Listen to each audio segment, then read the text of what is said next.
I think the Etsy IPO process was the most challenging and rewarding professional experience I've ever had. At its core, an IPO is a massive execution mountain, just almost seems insurmountable in the beginning. And of course, as the CFO, you're charged with leading that process.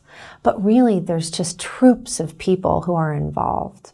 I think at its peak, Etsy had over 100 people working on the IPO, and this broad range of folks, lawyers, marketers, computer scientists, and of course, outsiders outside of Etsy, bankers, underwriters. It was quite the group, and with varying levels of experience and tenure. And internally at Etsy, there was only one person who had ever done an IPO before from the inside. I looked at this execution mountain and I said, okay, first, what are we trying to accomplish in Etsy's IPO? What's our mission? And I got very clear and concise on what that mission was.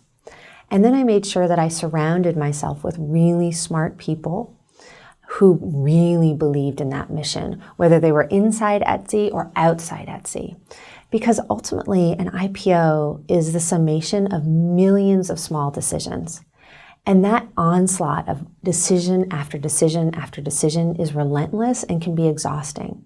So it's really important that I surrounded myself with folks who were aligned and smarter than me, who could pick up the pace when I was slowing down or interject when I was moving too fast. So I just relied on really great people in order to get it done, which I think is the biggest leadership lesson that we learn. You don't do it alone.